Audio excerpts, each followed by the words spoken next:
Good luck to you. Right, over to Emmerdale now, where Dawn and Billy are, of course, struggling with their baby son's leukaemia diagnosis. Hello, Evan. I'm sorry to say, Evan has a condition called acute lymphoblastic leukemia. We need to stop picking each other apart. I haven't left this place in weeks. And you keep saying, so go home, go now, I'm here. What, do you think I can just walk away from him? I can't. He'll gradually sleep less and stir more. If I was you, I would take advantage, get some kip. There's nothing you can do now. Any magical cures? You should ask. Sleeping pills. I find they help. Oh, I can't take them. Well, that last scene was an exclusive look at tonight's Emmerdale. And actress Olivia Bromley, who of course plays Dawn, joins me now. And when I saw that, I thought, for goodness sake, don't offer this woman sleeping pills. I know. She's trying her best to get over the past. I know, she's got enough on her plate. That's the last thing she wants to do, is to go back to all those bad habits while she's going through this trauma. Crikey, what a troubled background. I know. Poor Dawn. soul. Yeah. She's had a lot to deal with. Yeah. And she's really overcome so much and she's been doing so well, but obviously, out of the blue now, she's got this terrible diagnosis for her child.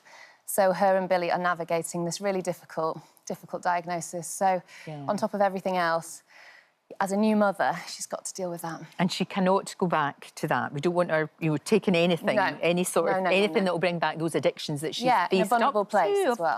Of course. Now, the thing about this is you know well, because you've researched it thoroughly, you've spoken to parents who are going through this. Yeah. It's real. It happens to kids. Yeah. So it's so important for you to get it right, isn't it? It is, and we have been working with an amazing charity called Leukaemia Care who've been advising us on the story. Because we just, we're so proud of doing this story and we just want to do justice to parents who are going through it. And particularly how it impacts, family life, financial, implications of suddenly getting a diagnosis and your whole world turning upside down. So we have spoken to real parents and everyone has been so generous with their stories and telling us, what they've been through. And we hopefully will be able to, represent that, really, because it's a lonely place to be sometimes when you're a parent of a very, very ill child. So one mother said to me that she felt the story was making her feel less alone and more heard. And so, that's why we do it, really. Oh, that's lovely. That really is. It's really important because, as well as that too, what I love, again, Emmerdale is always reflecting real life, but the tensions between relationships. Yeah. Because oftentimes you think something like that's going to bring you together, and it does. But if there aren't any tensions in a relationship, it can make it very difficult, can't it? Yeah, of course. And I mean, Dawn and Billy are a young couple, and we've spoken to so many people who said, going through this, it's such a trial and such a challenging time for any relationship. And also there's an element often with very vulnerable children having to have chemotherapy where you have to isolate from the rest of the family. And so, we're all used to that with COVID potentially, but when the rest of the world's not doing it and you're having to maybe live in hospital and maybe you're a single parent, you're having to go through it and stuff. So you're sort of in a bubble, aren't you? Yeah, you're having to be, you're having to be often isolated from your other children, for the safety of this child. So I think this is why Leukaemia Care do incredible work, because they offer emotional and financial support in these kind of times when you need it. Are having to maybe live in a hospital. Of course, when you need that and when you need somebody that understands. Absolutely. And that's, again, when people are seeing that story on Emmerdale, it'll just make all of us understand a little bit better as to what they're going through. And the thing about Emmerdale is, as a family, I know people go, oh, no, it isn't. It really is. It is, I mean, I've been there, we've done the show from up there. It's so welcoming. It's absolutely lovely. So much so, you've got a band. Oh, the Emmerdale Band. How are they doing? Yeah. So, the Emmerdale Band, it's great, because you play at charity things and all that, don't you? It's brilliant. Yeah, I mean, it is. So, Emmerdale is a real family vibe, and everyone says it. And I think that the Emmerdale Band has been going for many years. It's kind of like a revolving door of cast members who come in and out and play. There's a lot of musical people in Emmerdale. And so, we're doing a little charity gigs here and there, and it's so fun. Where do you rehearse? Do you rehearse sort of in between? You can't... In little local studios in Leeds. Sometimes we're in the green room and, just acoustic.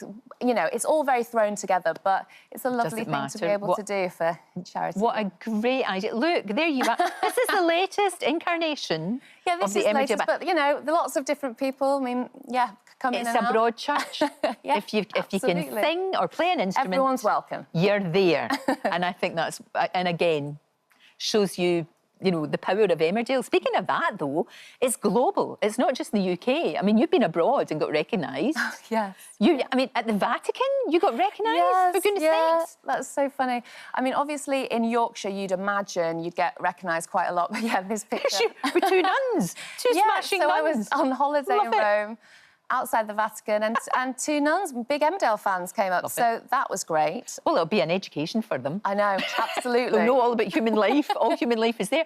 And what's fascinating about you, you were born in Japan. I was, so your first words would be Japanese. Yes, Have you remembered any Japanese? Well, I mean, I've not been back to Japan. I've been talking about this recently because I really want to go, and it's crazy. I've not been back since I was 3. But yeah, my first 3 years were in Japan. And so when I was first kind of, you know, talking... Yeah, and you're Japanese. like a little sponge because you're talking to your friends. Absolutely. Yeah. But I haven't been back, and now I don't remember any Japanese. So my plan is hopefully to go back at the end of this year. You've got it's one of the most interesting places I've ever been to. Yeah. I absolutely loved it. I've never felt more alien in a good way. Yeah. You know, do you know what I mean? It was, and everybody was so helpful. Yeah. So everybody wants to practice their English. Yeah. That's the only thing you might find, that they all want to practice their English. But what a great thing. Do you know what? It's in there somewhere in your brain. Maybe it'll just Those come out Japanese if I words go. are there. Maybe I'll just start speaking. Go over there and have lots of sake. Yes. And then it'll all come out. Who knows? Yeah. It'll all come out. Meanwhile, we shall enjoy you in Emmerdale, though. If you go to Japan, it's just on holiday. Continues tonight, 7:30, of course, on ITV1. So good to see you. Thank you so really much good for to see having you. me. Thank you. Right, still